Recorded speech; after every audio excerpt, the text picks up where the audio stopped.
بسم الله الرحمن الرحيم.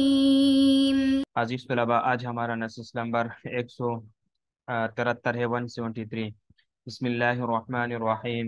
فَإِذَا انشَقَّتِ السَّمَاءُ فَكَانَتْ وَرْدَةً كَالدِّهَانِ فَبِأَيِّ آلَاءِ رَبِّكُمَا تُكَذِّبَانِ فَيَوْمَئِذٍ لَا يُسْأَلُ عَنْ ذَنبِهِ إِنسٌ وَلَا جَانٌ فَبِأَيِّ آلَاءِ رَبِّكُمَا تُكَذِّبَانِ يُعْرَفُ الْمُجْرِمُونَ بِسِيمَاهُمْ فَيُؤْخَذُ بِالنَّوَاصِي وَالْأَقْدَامِ فبأي آلاء ربكما تكذبان هذه جهنم التي يكذب بها المجرمون يطوفون بينها وبين حميم آن فبأي آلاء ربكما تكذبان ولمن خاف مقام ربه جنتان فبأي آلاء ربكما تكذبان ذواتا أفنان فبأي آلاء ربكما تكذبان۔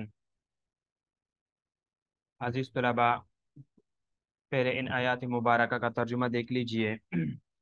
فَإِذَا انشَقَّتِ السَّمَاءُ، بس جب پھٹ جائے گا آسمان، فَكَانَتْ وَرْدَةً، تو بس ہو جائے گا وہ سرخ گلابی، کَالدِّہَانِ، جیسے تیل کی تلچٹ، سرخ چمڑا۔ فَبِأَيِّ آلَاءِ رَبِّكُمَا تُكَذِّبَانِ، بس کون سی نعمتوں کو اپنے رب کی جھٹلاؤ گے تم دونوں۔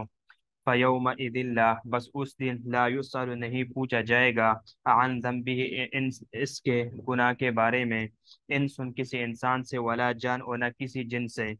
فَبِأَيِّ آلَاءِ رَبِّكُمَا تُكَذِّبَانِ، بس تم اپنے رب کی کون کون سی نعمتوں کو جھٹلاؤ گے۔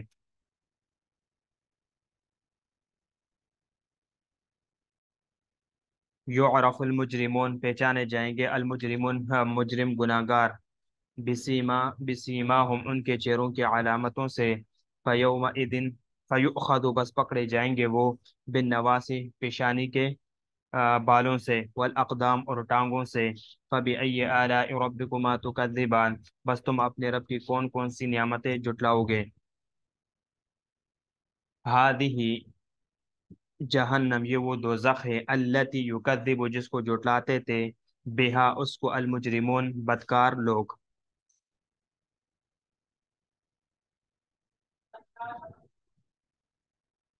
یطوفون، آتے جاتے رہیں گے وہ، بینہا، اس کے درمیان، و بین حمیم، اور گرم پانی کے درمیان، آنن، کھولتے ہوئے۔ فبأي آلاء ربكما تكذبان، بس تم اپنے رب کی کون کون سی نعمتوں کو جھٹلاؤ گے۔ ولمن، اور اس کے لیے جو، خاف، ڈرا، مقام رب ہی، اپنے رب کے سامنے کھڑے ہونے سے، جنتان، دو باغ ہیں۔ فبأي آلاء ربكما تكذبان، بس تم اپنے رب کی کون کون سی نعمتیں جھٹلاؤ گے۔ ذواتا افنان، شاخوں والی۔ فبأي آلاء ربكما تكذبان، بس تم اپنے رب کی کون کون سی نعمتیں جھٹلاؤ گے۔ دیکھیے، کد دہان کے جو ہے نا دو معنی، ایک یعنی سرخ چمڑا، اور دوسرا تیل کا تلچٹ۔ ذن بھی، اور ہی ضمیر کا مرجع، یعنی ہی ضمیر کا مرجع بعد میں ہے، یعنی تعود علی احد المجرمین۔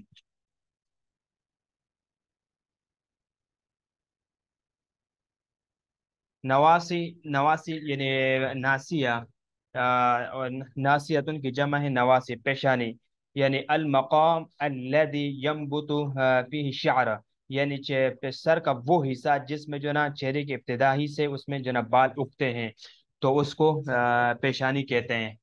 جیسے کہتے ہیں تجرأت، یہ تجرأت بمالک الناسیہ، کہ تو نے اپنے، یعنی پیشانی کے مالک پر آپ نے جرت کی۔ اقدام، یہ قدم کی جمع ہے، یعنی جو پاؤں ہیں اس کو کہتے ہیں۔ آنن، آنن یہ اسم فاعل ہے، کھولتا پانی، یعنی انا یعنی، یعنی سیال چیز کا انتہائی گرم ہونا۔ مقام ربی، مقام مصدر میمی ہے، اور اضافت لامیہ ہے، یہ یقوم الناس لرب العالمین۔ ذواتا، یہ ذواتن کا تسنیہ ہے، ذات کا نہیں ہے، ذواتن کا تسنیہ ہے اور ذات کا نہیں ہے۔ اور آگے افنان، افنان یہ فنن کا تسنیہ ہے، شاخ، فنون، شاخیں وغیرہ، تو اس کو افنان وغیرہ کہتے ہیں۔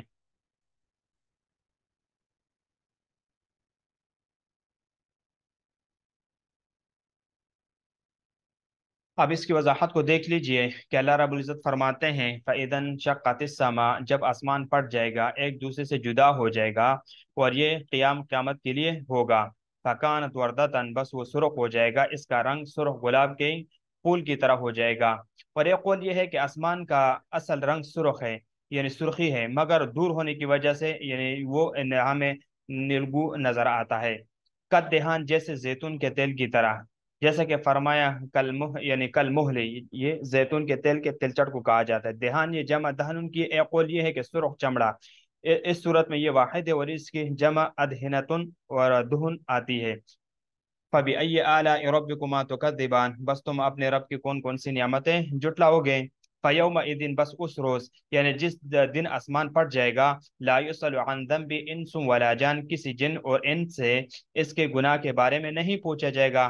یہاں جانن بول کر یعنی جو ابو الجن ہے، جن مراد لیا ہے، جسے کہتے ہیں کہ ہاشم اور مراد اس کی اولاد ہوئے وغیرہ وغیرہ، تو یہاں پر ابو الجن اس سے جن وغیرہ مراد ہے۔ اب یہاں پر ایک سوال یہ ہوتا ہے کہ اس آیات میں فرمایا کہ گناہوں کے متعلق سوال نہ ہوگا، اور دوسری آیات میں فرمایا فَوَرَبِّكَ لَنَسْأَلَنَّهُمْ أَجْمَعِينَ، اور اسی طرح وَقِفُهُمْ أَنَّهُمْ مَسْئُولُونَ وغیرہ اللہ تعالیٰ نے دوسری آیات میں یہ فرمایا۔ تو اس کا یعنی وہ ایک طویل دن ہے، جواب یہ ہے کہ وہ ایک طویل دن ہے جس میں بہت سے احوال درپیش ہوں گے، بعض موقع میں پوچھا جائے گا اور دوسرے مواقع میں پوچھا نہ جائے گا۔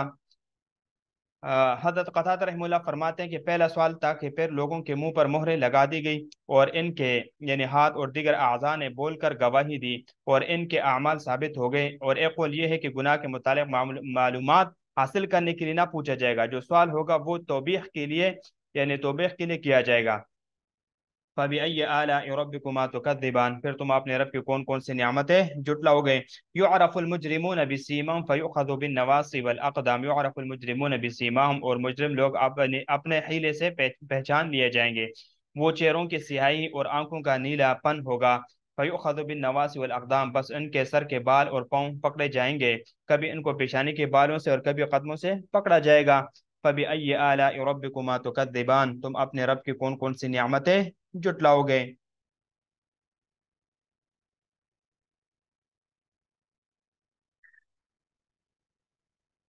هذه جہنم التي هذه جہنم التي یکذب بها المجرمون، یہ وہ جہنم ہے جس کو منکر جٹلاتے تھے، کافر اس کو جٹلاتے تھے۔ یطوفون بین و بین حمیم آن، وہ لوگ دوزخ کے ارد گرد کھولتے ہوئے پانی کے درمیان یعنی پانی کے درمیان دور کرتے ہوں گے۔